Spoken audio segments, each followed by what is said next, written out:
Finalmente quedó confirmada la llegada de Armando Benedetti al Ministerio del Interior, a pesar de el debate, la oposición, el apoyo de algunos miembros del pacto histórico solidarios y firmes con el presidente Petro y su decisión. ¿Cómo se dio la confirmación, Sebastián? La confirmación se hizo a través del portal de aspirantes de la presidencia, Gustavo, que publicó a las 9:33 p.m. de anoche la hoja de vida de Armando Benedetti para que asuma este cargo al frente de la cartera política del país. Benedetti ha sido senador, durante el gobierno se desempeñó ya como embajador en Venezuela ante la FAO y actualmente estaba fungiendo como jefe de gabinete. Es un conocedor y experimentado en la política nacional. De hecho, la semana pasada se reunió con más de 100 congresistas de distintos partidos en la Casa de Nariño para volver a ambientar las reformas sociales en el Congreso. Esa va a ser su principal misión ahora que llega al Ministerio del Interior, que las reformas de salud, laboral y la jurisdicción agraria principalmente puedan culminar su trámite en el Congreso este semestre. La confirmación, además de Benedetti, como usted decía, Gustavo, se da pese a los reclamos y la molestia de un sector del propio gobierno encabezado por la vicepresidenta Francia Márquez, la ministra de Ambiente Susana Muhammad y el director del DPS Gustavo Bolívar, que quedó en evidencia en el último Consejo de Ministros a comienzo de mes que fue televisado. De esta manera, entonces, Petro ratifica a Benedetti como un funcionario clave para lo que va a ser el cierre de su mandato, que se enfocará en cumplir el programa de gobierno. Mientras muchos miembros de gobierno agacharon la cabeza y aceptaron la designación de Benedetti, pues mujeres congresistas de diversos partidos rechazaron esa llegada de Benedetti al Ministerio del Interior, incluso firmaron una carta donde le piden, Juan Carlos, al presidente que no lo haga. El posible nombramiento de Armando Benedetti como nuevo ministro del Interior ha desatado una ola de críticas en el Congreso de la República, especialmente entre las mujeres congresistas. El anuncio generó indignación y rechazo en varios sectores políticos al considerarlo una traición a los ideales promovidos por el presidente durante su campaña. La representante a la Cámara por la Alianza Verde, Catherine Jubinao, promovió una carta entre mujeres congresistas donde le piden al presidente Gustavo Petro que reconsidere esta decisión. Muchas de nosotras que enarbolamos la causa feminista, la causa por las mujeres, la causa contra la violencia machista, ¿cómo es posible que nos vayan a poner a interlocutar con un señor señalado por todo tipo de conductas de presunta violencia machista y violencias basadas en género? De otro lado, la representante Julia Miranda del Nuevo Liberalismo aseguró que sería una equivocación del jefe de Estado designar a Benedetti a la cartera política y aseguró que una persona que tiene problemas legales debería no aceptar ningún cargo público. Que no estamos de acuerdo con que una persona que ha agredido a las mujeres, que ha faltado al respeto, que ha sido denunciado por eso, venga a ser el representante del gobierno ante el Congreso de la República. Desde el Pacto Histórico aseguran que esta clase de nombramientos ayudarán para fortalecer las relaciones en el Congreso de la República desde el Ejecutivo y sacar adelante las reformas sociales. Aquí no podemos perder el objetivo común, que es sacar adelante este gobierno, sacar adelante el programa de gobierno con resultados palpables y tangibles que le cambien la vida a miles, a millones de personas, que saquemos en el Congreso las reformas sociales. Cabe mencionar que sectores feministas y organizaciones civiles se sumaron al rechazo, exigiendo al mandatario una mayor coherencia entre sus decisiones y los principios que inspiran su victoria electoral. Esto dijo Iris Marín, la defensora del pueblo. Pues la posición ya la he dicho muchas veces, la reafirmo, yo creo que no es una decisión conveniente ni respetuosa de los riesgos en derechos humanos y de violencia contra la mujer, tener un funcionario que tiene estas acusaciones tan serias, no solo de violencia de género, sino también de corrupción. Si efectivamente es nombrado como ministro, pues la Defensoría del Pueblo articulará con él, con el funcionario que esté a cargo, manteniendo su posición sobre su nombramiento. La opinión también de la representante Marlene Castillo. No sé cómo Laura Sarabia tiene la capacidad de sentarse en una mesa cuando esta mañana volví a escuchar los audios que alguien repetía. ¿Cuál dignidad? Aquí dice que la dignidad se construye, que hasta que la dignidad se haga costumbre la dignidad. Vimos a la ministra Susana Mohamed decir que si iba del ministerio a tener un nuevo nombramiento. Vamos a ver cuántos de los 4 que se pronunciaron, que dijeron que no aceptaban ese nombramiento y que por eso renunciaba, vuelven reencauchados a otra dirección o a otro ministerio. No tienen coherencia. Vanessa, como todo en la política, es una cuestión de óptica. Para algunos es un triunfo de Benedetti, para otros es un triunfo de quienes lograron sacarlo de alguna manera de Palacio al llevarlo al Ministerio del Interior. Pues es que en el Ministerio del Interior está más allá en el Ejecutivo, en el Legislativo, que metido en las entrañas de Palacio al lado del presidente. Realmente en términos operativos es así. Entonces lo que dicen tras bambalinas en el gobierno es que estos del sindicato, acuérdense que allá hay una cosa que se llama como el sindicato entre ellos, que son Augusto Rodríguez, perdón, Alexander López, está Susana Muhammad, digamos los de izquierda muy radical, es que le hicieron tal sindicato al presidente, el mismo presidente en aquella alocución habló del sindicato, que el presidente finalmente dijo, bueno, entonces lo tenemos que dejar, pero entonces haga su tarea en el Ministerio del Interior, que además es el espacio natural de Benedetti. Gustavo, él viene de allá, él conoce perfectamente cómo funciona el legislativo. Es momento de seguir empujando a ver si el presidente logra sacar adelante algunas de sus reformas que no ha podido, y Benedetti eso es realmente lo que sabe hacer. Entonces lidiar con el Congreso es algo que le va a quedar muy fácil, que lo tiene en el ADN.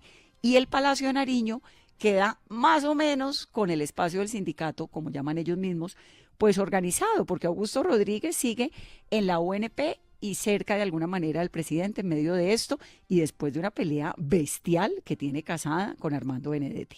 Susana Muhammad, que había amenazado con que se iba y que se recontraíba, ahí está, se queda en planeación. Lo mismo pasa con Alexander López, es decir, y lo mismo pasa con Laura Sarabia. Entonces quedan los del sindicato adentro del Palacio de Nariño, ¿cierto? Al lado del presidente algunos, pero Benedetti pues no queda de superjefe, es que lo de jefe de gabinete sí era el mega de la Casa de Nariño. Pero lo otro, Gustavo, es que ahora a todos les incomoda profundamente Benedetti, cuando en campaña a ninguno le molestó. Y lo cierto es que Petro de golpe no sería presidente si no hubiera sido por el trabajo que hizo Armando Benedetti. Entonces, tantos años después, pues regresa, 2 años y medio después, regresa obviamente recargado con todas las críticas que usted quiera que tenga encima, pero ese señor puso a Petro en la presidencia. Ahora, cualquiera que le conteste, dicen el teléfono a Benedetti por estos días va a encontrar comentarios de parte suya no muy amables con el ministro Cristo. Esto tiene que ver con un cobro de cuentas. Recuerden ustedes que cuando Benedetti volvía de la FAO, muchos pensaron que iba a entrar al Ministerio del Interior, y el ministro Cristo en ese entonces, con los pantalones muy bien puestos, fue enfático. Aquí el señor no viene, él no va a estar en el Ministerio del Interior.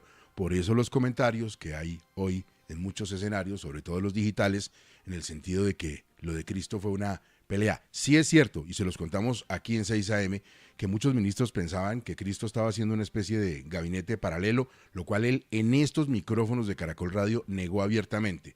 Se fue porque quiso y porque vio unas condiciones que no eran las más adecuadas para quedarse en el gobierno. Pero por supuesto Benedetti quedó un poquito dolido con ese asunto de las declaraciones del ministro del Interior en su momento de que no lo acogía en ese ministerio.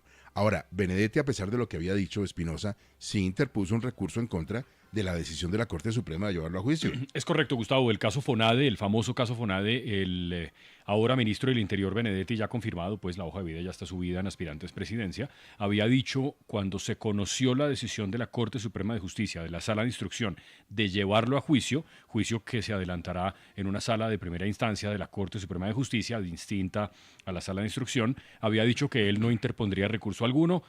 Parece que su abogado tal vez lo ha hecho caer en cuenta de que podrían interponer un recurso. Lo que ha dicho el doctor Benedetti a través de su abogado es que hay que reversar la acusación que presentó la Sala de Instrucción, que se archive el caso, que se cierre la investigación. Lo que dicen ellos es que la magistrada Lombana, que siempre es el objetivo de los ataques del doctor Benedetti, no hizo su debida diligencia, no entrevistó a los testigos que tenía que entrevistar. La magistrada Lombana, por supuesto, dice otra cosa, y que la única prueba que hay es una mención, eso dice Benedetti, de un asesor de Fonade que se llama Jorge Iván Henao, que él dice que simplemente con esa mención no lo pueden llevar a juicio. Así que sí, a pesar de lo que dijo, interpuso un recurso ante la Corte Suprema de Justicia para que se archive y se acabe el proceso penal en su contra, que por ahora, en cualquier caso, sigue firme en el juicio. Hernando, lo que pasa es que también podemos estar frente a un nuevo escenario. Claro, Gustavo, mire, y el pasado reciente del doctor Benedetti es casi tan complicado como el de antes. El juicio a la Corte, que es un tema novedoso, la presunta agresión el 30 de junio del año pasado a su mujer y a su suegra, hoy a ultranza defensora de Benedetti después del ascenso burocrático, los eventuales compromisos e involucramiento en la financiación irregular de la campaña Petro Presidente, etcétera. En lo que viene comentando Jorge, hay que decir lo siguiente. Primero, esa determinación de la Corte Suprema, de la Sala de Instrucción, no fue solo de la doctora Lombana. Parece que el abogado que tiene el doctor Benedetti es iletrado. Fue de la mayoría de la sala, no solamente de una ponente. Lo segundo, ciertamente en otra voltereta, a diferencia de lo que dijo, pues ahora interpone un recurso. Y lo último, ya para rematar con esto, Gustavo, seguramente él piensa que con este ascenso burocrático eso lo va a librar del juicio y resulta que el juicio está en firme.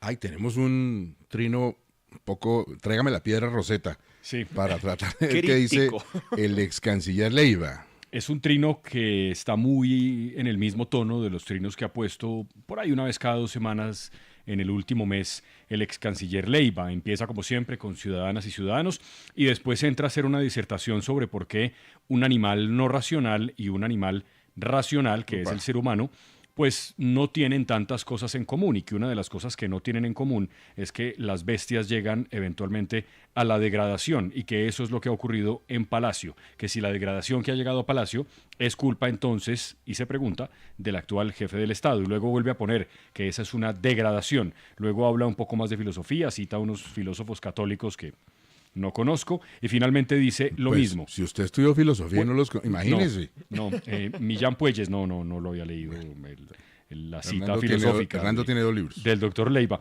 Y dice, sí, 2 libros, sí, en la última edición. Y al final termina preguntando lo mismo. ¿Puede ser lo anterior el anticipo de algo más de fondo, para lo cual los colombianos necesariamente nos debemos preparar? ¿Llegó el momento del no ocultamiento? ¿Será que la verdad nos hará libres? Todo eso se pregunta el ex canciller Leiva en el trino, y en efecto es un trino que hay que leer varias veces, porque sí, hay que verlo con lupa para poderlo interpretar, pero como menciona Espinosa, es ya más o menos el 4º trino en el que el ex canciller Leiva habla de una gran verdad que no se conoce, de una persona que está presa de unos secretos y que está tomando unas decisiones que nos están llevando hacia el abismo, básicamente es lo que está mencionando.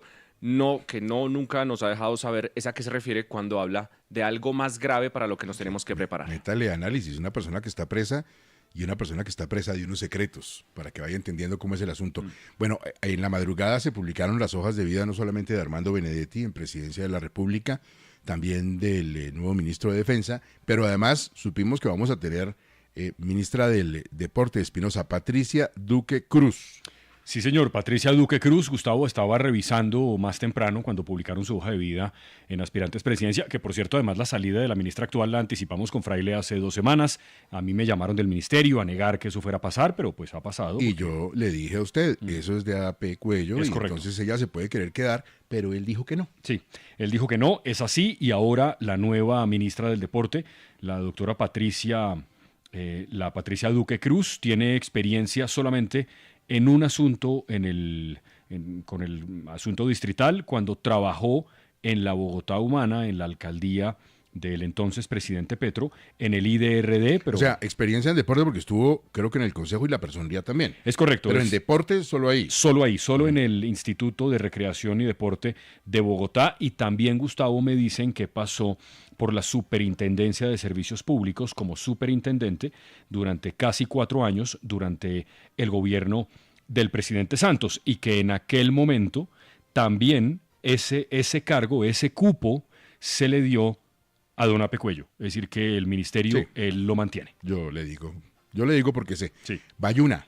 Es Bayuna. De Cartago, del Cartago, Valle del Cauca. Ah, bueno, y Angilicet también confirmada, la hoja de vida. Sí, señor. Angilicet Rodríguez Fajardo, la nueva directora del Departamento Administrativo de la Presidencia de la República, una mujer de todo la confianza y el corazón y trayectoria del ministro de Salud, Guillermo Alfonso Jaramillo. Venía de trabajar allí con él, y pues en su hoja de vida sí aparecen bastantes cargos públicos en el Senado, en la Contraloría de Bogotá, en el Consejo, en el Ministerio del Trabajo, en la Secretaría de Gobierno en la época en la que Guillermo Alfonso Jaramillo fue secretario de Gobierno en la alcaldía de Gustavo Petro. Es administradora pública y pues tiene especialización en gestión pública. Su tarea va a ser precisamente esa: gestionar la agenda del presidente Petro, ver que los ministros se puedan reunir con más frecuencia con él y ver cómo desarrolla sus tareas. Ahí estaba Laura Sarabia, Gustavo, los ministros lo han dicho y lo han repetido hasta el cansancio, que tenía aislado al presidente Petro. Vamos a ver si ahora se pueden reunir con más frecuencia con él. Le tengo otro dato.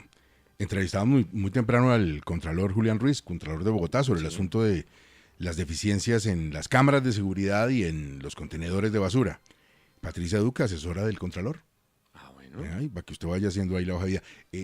Con lo de la ministra del Deporte, Hernando y A.P. Cuello, saltan cosas del pasado al recuerdo, ¿no? Sí, fíjese usted que nuestros políticos no dejan de sorprendernos. La familia Cuello, también cercana a todos los gobiernos porque les fascina y saben dónde estar en los momentos propicios, también lo estuvo y muy próxima en ese momento al gobierno del expresidente Uribe Vélez. Por aquel entonces el hermano de A.P. Cuello se desempeñaba como superintendente de notaría y registro y bueno, por irregularidades en lo que hace de la gestión de esa entidad, fue en ese momento condenado. Pero bueno, ellos tienen una gran capacidad de resiliencia.